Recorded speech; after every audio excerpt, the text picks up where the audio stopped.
The city never truly sleeps. Its heartbeat pulses through flickering neon signs and steam rising from sewer grates. And in the forgotten alleys between run-down buildings, shadows hide more than secrets. Sometimes they hide ghosts. Sometimes they hide heroes. Marcus Langston sat by a burning oil drum behind a shuttered laundromat, his calloused hands outstretched to the dancing flames. The orange light flickered against his dark skin, revealing a face carved by time and pain, deep-set lines and distant eyes that missed nothing. His army surplus jacket had long since faded to a nondescript gray. The jeans he wore were frayed and held together by patches and duct tape. Yet, despite his ragged exterior, there was a quiet dignity in how he held himself. Across the street, a brightly lit diner buzzed with life. Inside, 3 police officers laughed over coffee and greasy breakfast plates.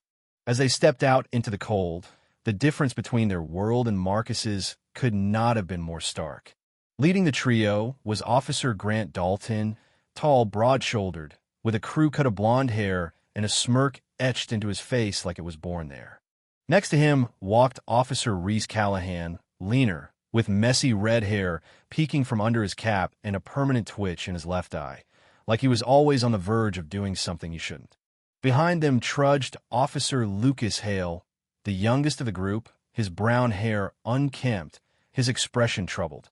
Dalton nudged Callahan with his elbow and pointed down the block. "Look at this circus," he scoffed. "Every damn alley's got a huddle of vagrants hugging a fire barrel. Your tax dollars at work." Callahan chuckled. "We get the paperwork, they get the sidewalks." Lucas Hale said nothing. His eyes flicked toward Marcus across the street, just as Marcus looked up and met his gaze. For a moment, something unspoken passed between them. Hale quickly looked away. Dalton noticed. "Hey, rookie," he barked. "You with us?" "Yeah," Hale said quickly, clearing his throat. "Just thinking about that incident report. Always by the book with you." Dalton rolled his eyes. "Loosen up. We're not in a courtroom." They strolled down the sidewalk, steam puffing from their mouths in the cold night air. Then Dalton stopped, pointing toward a dumpster behind a restaurant. "Hey, check this out." Callahan grinned, following his partner's gaze. Marcus had left the warmth of his barrel fire to scavenge the dumpster, hoping for something salvageable.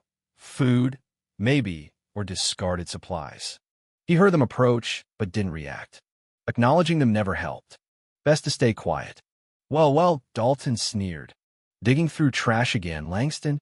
Marcus straightened, his movements slow and deliberate. "Just trying to find something to eat, officer." "You hear that, Reese?" Dalton chuckled. "He's just trying to eat." He stepped into Marcus's space.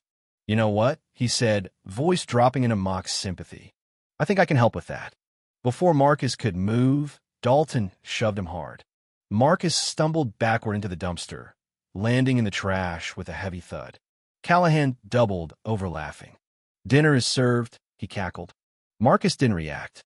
He didn't scream or struggle. He just lay there, eyes locked on Dalton with a gaze so focused, so intense, it drained the smirk from Dalton's face.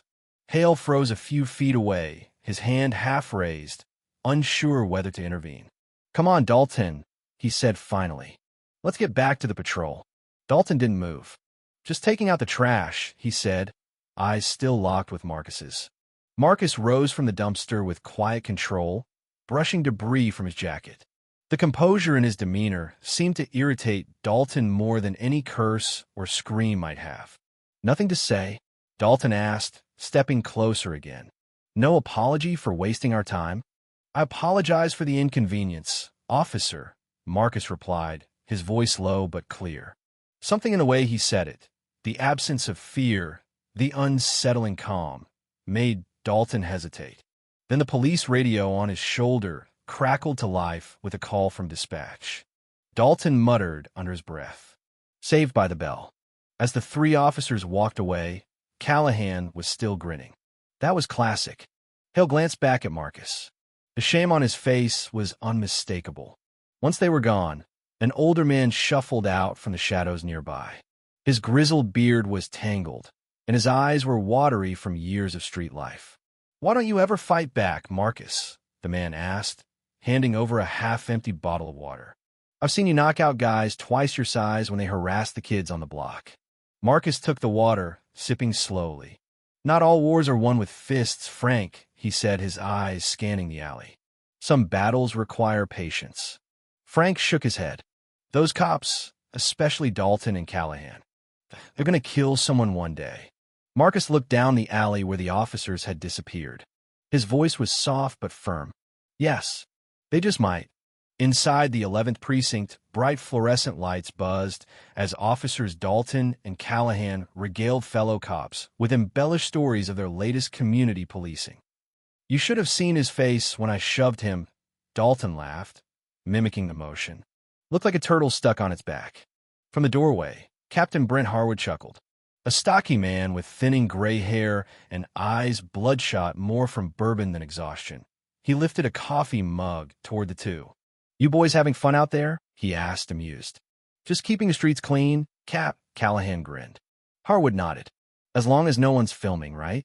He retreated back into his office before waiting for a reply. At his desk, Officer Lucas Hale filled out paperwork with robotic focus, each keystroke heavier than the last. His mind wasn't on the report. It was on the man they'd left bruised and bloodied in an alley and the sinking weight of knowing he did nothing. That night, the city transformed. Shadows grew longer, the streets quieter. Marcus Langston moved through it with the precision of someone who had once mapped foreign cities under fire. He had no gun, no badge, but he had memory and discipline. He walked routes he'd memorized from weeks of quiet observation. He tracked beat patterns of patrol officers, studied which blocks they claimed, which alleys they avoided. Every detail, every subtle rotation change, he recorded in his mind like a sniper studying wind patterns. That night, he watched from a rooftop as Officer Dalton met with a man Marcus knew by sight, a mid-level drug runner named Devin Vega. They exchanged a small envelope beneath the buzzing neon of a laundromat sign. No arrest. No paperwork. Marcus crouched low, watching. His heart was calm. His body still sore from Dalton's assault, but his mind sharpened. Something was coming. Not tonight. Not with fists. But it was coming. Across town, Officer Hale sat in his cramped apartment, phone pressed to his ear. Yeah, Mom, I'm eating okay, he murmured, rubbing his forehead. It's not what I thought it would be. His mother's voice was soft, soothing. Remember why you joined, Tommy. Your father was proud to serve. He wanted you to wear that badge for the right reasons. Hale posit. His father had been a cop too.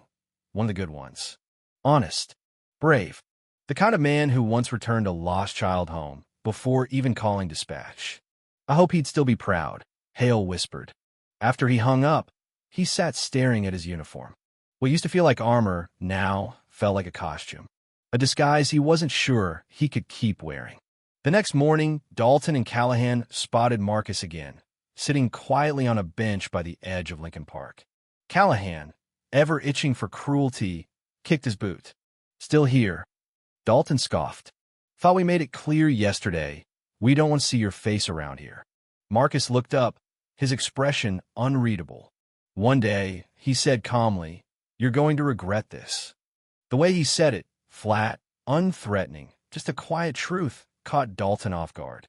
For half a second, his smirk faltered. Is that a threat? Dalton demanded, his hand twitching toward his baton. Just an observation, Marcus replied. Dalton leaned in close. You're nothing, less than nothing, and nothing you ever do will matter. Remember that. They walked away, but Callahan glanced back, visibly unsettled. That guy creeps me out, he muttered. He's just a bum, Dalton shot back, but his stride was slightly faster than before. That evening, rain fell hard on the city. Beneath the overpass, the homeless encampments turned to mud. Dalton and Callahan moved through them like bulldozers, kicking tents, shouting fake orders. Health inspection, Dalton barked, yanking open a tent flap to reveal an elderly woman clinging to her medication. He dumped her belongings into the mud with a grin. Doesn't meet code. Gonna have to condemn it. Callahan pulled a gaunt man from another tent, shoving him to the ground. You can't do this, the man begged. I've got nowhere else. Should have thought of that before deciding to be trash, Callahan replied. Hale lingered behind them, pretending to keep watch, but really trying not to be part of it.